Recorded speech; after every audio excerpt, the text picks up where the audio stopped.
जुम्मे की नमाज के बाद कानपुर में जमकर बवाल। यतीमखाना में दुकान बंद करवाने को लेकर भिड़े दो समुदाय के लोग। कानपुर राष्ट्रपति प्रधानमंत्री के दौरे के बीच कानपुर में बवाल। जुम्मे की नमाज के बाद बाजार बंद कराने को लेकर भड़की हिंसा। दो समुदाय के लोग आए आमने सामने, जमकर पत्थरबाजी, उपद्रवियों ने भी बम चलाए। कानपुर बवाल को लेकर शासन सख्त।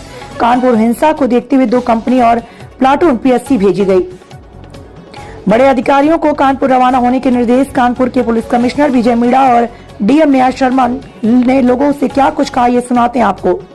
कानपुर बवाल में 6 लोगों की घायल होने की खबर है। अब तक 18 दंगाइयों को पुलिस ने हिरासत में लिया।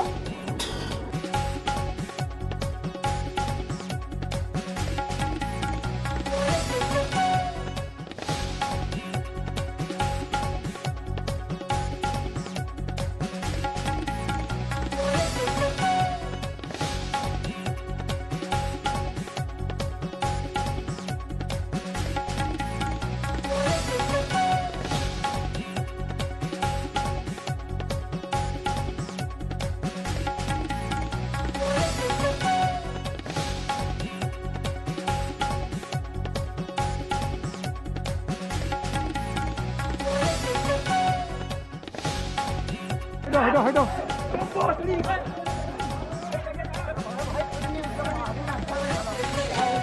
अरे सर मैं हमसे कोई बात तो नहीं, काम कर रहा था, लेबरी कर रहा था सर, लेबरी करता हूँ।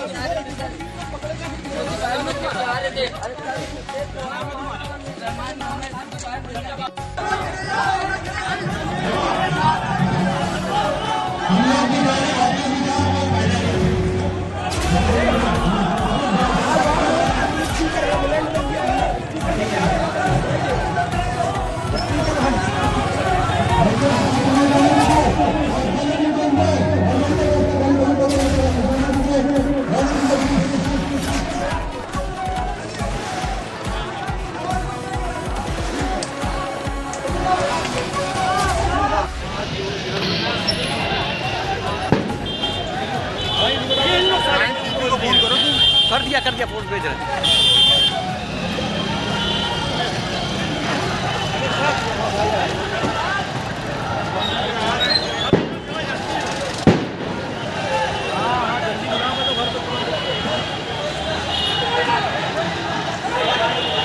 चलो कोई नहीं चलो। कुछ लोग नए लड़के अचानक 50-100 की संख्या में अचानक बाहर आ गए और नारेबाजी करने लगे।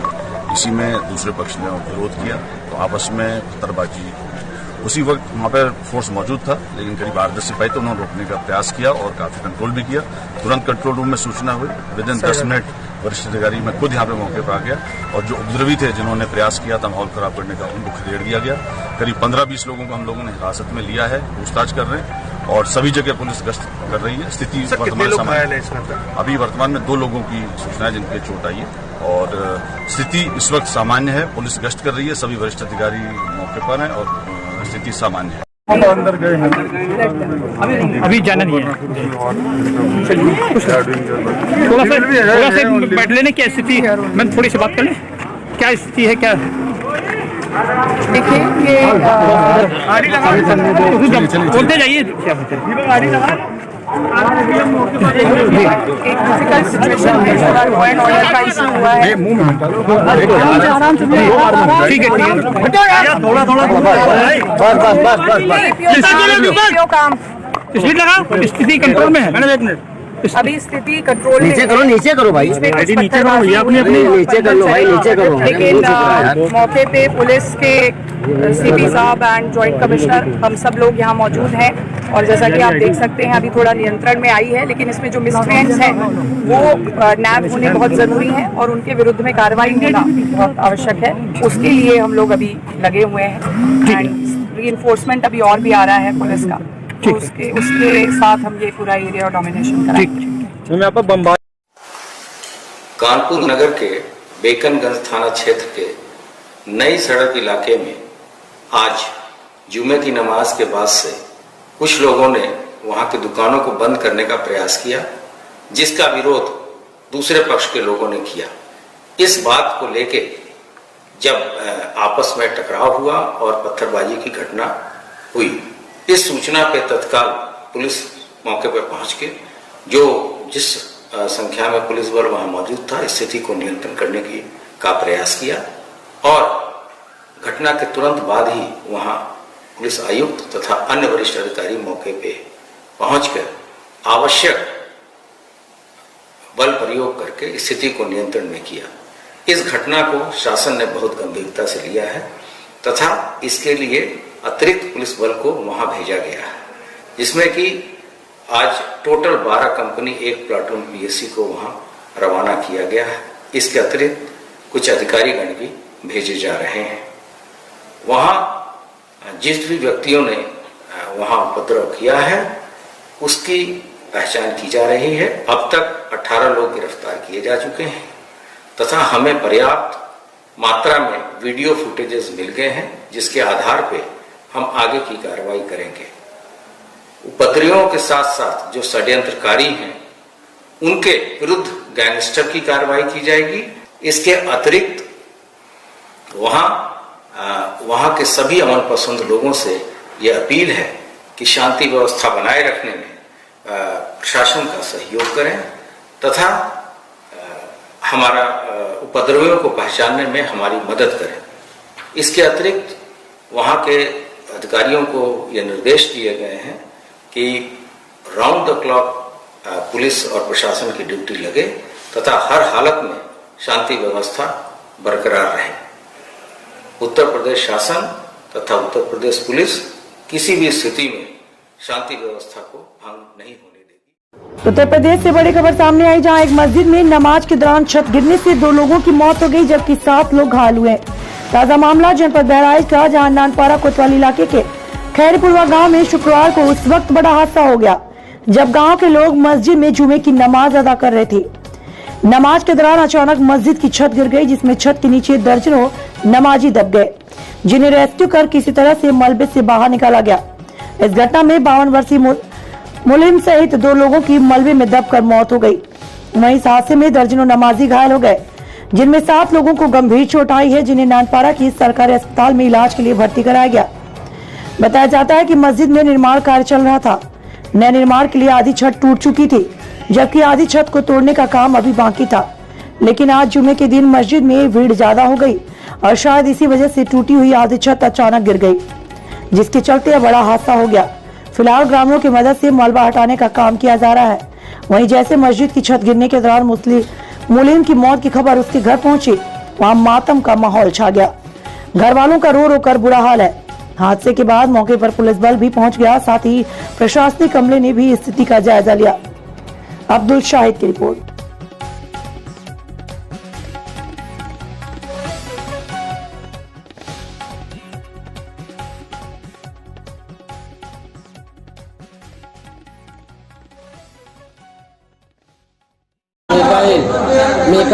मिकाइल, बेटा क्या हुआ है, क्या हुआ है? मतलब जुमे के दिन था, हम लोग नमाज पढ़ने गए थे और नमाज आधी खत्म हो गई थी और आधी रह गई थी। हम लोग पढ़ रहे थे और अचानक छत पूरा गिर गया। कितने लोग छत के नीचे दब गए थे? छत के नीचे करीब से 8 से 10 लोग थे। 10 लोग? हाँ। अच्छा, कोई एक्सपायर भी हुआ है? एक्सपायर 2 लोग हो चुके हैं। 2 लोग एक्सपायर हो चुके हैं। 2 लोग? हाँ। ये किस गांव की घटना है? जोड़ा खैरीपुरा थाना?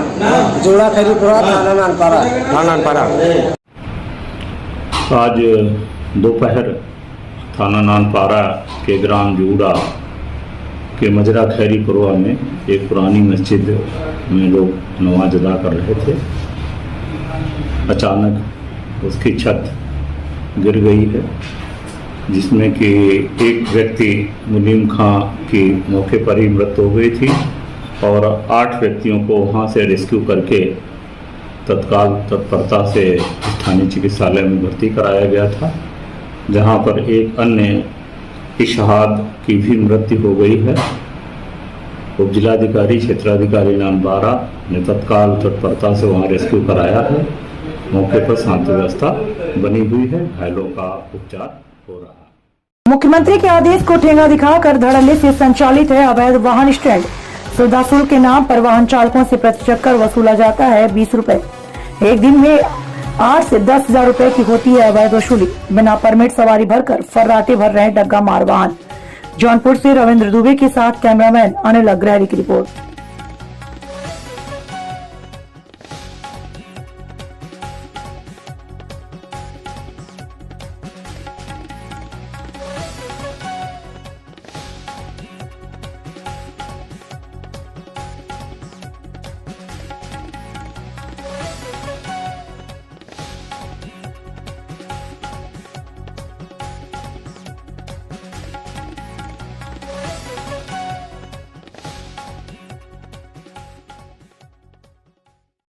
उन्नाव पुलिस की लाचार व्यवस्था से 2 साल से भटक रहे न्याय के लिए पीड़िता।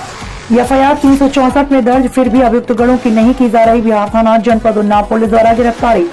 कार खरीदने के लिए दोस्त शिव प्रकाश को 3,30,000 नकदी सहित घर से ले गए थे उड़ीसा। बरामद हुआ था शिव प्रकाश का शव। खुद की तहरीर लिखकर बिहार जनपद उन्नाव पुलिस ने दर्ज कर ली थी गुमशुदगी। थाना प्रभारी ने अभियुक्तों से मिलकर एसपी को भी दी थी मनगढ़ंत रिपोर्ट। पीड़िता ने मामले को हाईकोर्ट न्यायालय का दरवाजा खटखटाया। दिनांक 23/9/2021 अभियुक्त गण अतुल सिंह, मोहित पांडे, बबलू जायसवाल आदि पर नियमित कर हाईकोर्ट में दर्ज कराया मुकदमा। दिनांक 5/5/2022 को हाईकोर्ट के भेजे गए आदेश में 302 धारा न लगाने पर कर रहे बड़ा खेल। मामला जनपद उन्नाव पुलिस का, जहां न्यूज़पेपर में सुर्खियों में हमेशा उन्नाव छाया रहता है। मामला बलात्कार का हो, चाहे गांजा चरस का हो, या भू माफियाओं द्वारा जमीन का हो, या महिला पर हो रहे अत्याचार का। पैसा फेंको, जनपद उन्नाव पुलिस का तमाशा देखो।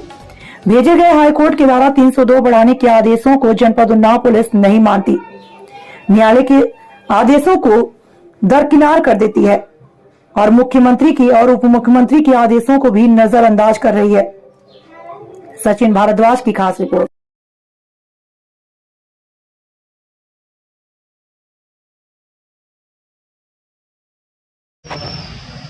मैडम क्या नाम है आपका? आरती देवी। कहाँ की निवासी हो मैडम? उन्नाव जिले की। क्या मामला है मैडम? हमारे पति का मर्डर हुआ है, जिसमें पुलिस की साठगांठ से कोई हमारी सुनवाई नहीं हो रही। कब मर्डर हुआ था? कैसे मर्डर हुआ? 4 लोग लेके गए थे, वहीं उड़ीसा में मार के फेंक दिए और यहाँ की पुलिस सुन नहीं रही। कब का मामला है मैडम ये? 16/8/2022 का 20 का। इसका प्रार्थना पत्र आपने किसी थाने में दिया? बिहार थाने में दिया। क्या सुनवाई हुई? कोई सुनवाई नहीं हुई। उसके बाद आपने इसकी कोई कार्रवाई आगे करी? इसके बाद हमने इसको हाई कोर्ट में दिया था सन 23/9/2021 में हाई कोर्ट में दिया था लखनऊ। क्या हुआ फिर? उसके बाद भी कोई सुनवाई नहीं हुई। उनका आदेश हुआ था कि 302 किया जाए, फिर भी उसमें कोई सुनवाई नहीं हुई। हाईकोर्ट ने आदेश, थाना आपका कौन सा लगता है? बिहार थाना। थाने को आदेश दिया था, उसमें कोई सुनवाई नहीं हुई। अब पुलिस प्रशासन मीडिया भाइयों से क्या कहना चाहती है? हम पुलिस प्रशासन और मीडिया भाइयों से कहना चाहते हैं जो हमारे पति के हत्यारे हैं, उनको हत्यारे घूम रहे हैं, उनको कड़ी से कड़ी सजा दी जाए, उनको गिरफ्तार किया जाए। मैडम आपकी विवेचना किसने करी थी? 2020 से पहले राजीव यादव ने की, फिर मोर मुकुट पांडे, दुर्गा दत्त, मगर सबने पैसा लेके कोई विवेचना सही नहीं की। सब पैसा लेके इधर उधर कर दिए। आप मुख्यमंत्री महोदय, यूपी पुलिस प्रशासन मीडिया भाइयों से क्या चाहती है? मुख्यमंत्री महोदय और मीडिया भाइयों से ये चाहते हैं जो अभियुक्त घूम रहे हैं उनको 302 की सजा दे के हमारे पति को न्याय दिया जाए। किशोरी पालमपुर में स्थित देवी शक्ति मां दरबार आश्रम में आज राम नाम परिवार की तरफ से भव्य शोभा यात्रा निकाली गई। ये शोभा यात्रा पूजनीय देवी शक्ति मां एवं जन जन के सेवक भारत मां के लाल राम नाम परिवार की ओर से आयोजित हुआ। भव्य शोभा यात्रा गदागंज होती हुए गंगा नदी के कासापुर घाट पहुंची। इस शोभा यात्रा में हजारों की तादाद में भीड़ थी। ये शोभा यात्रा गंगा घाट पहुंचने पर गंगा आरती का कार्यक्रम पूर्व वर्षों की भांति इस वर्ष भी भव्य तरीके से मनाया गया। पहले दीप प्रज्वलित करके दीप यज्ञ हुआ, उसके बाद गंगा आरती हुई। इस दौरान वहां युवाओं सहित हजारों की संख्या में श्रद्धालुओं ने दीप जलाकर पूजन एवं गंगा आरती किया। इस मौके पर मनीष वर्धन, गौरागढ़ी, शिवेंद्र प्रताप सिंह, अनिल सिंह, विपुल सिंह, भीम सिंह आदि लोग उपस्थित रहे। आलम कादरी की रिपोर्ट, न्यूज़ 11 टीवी से।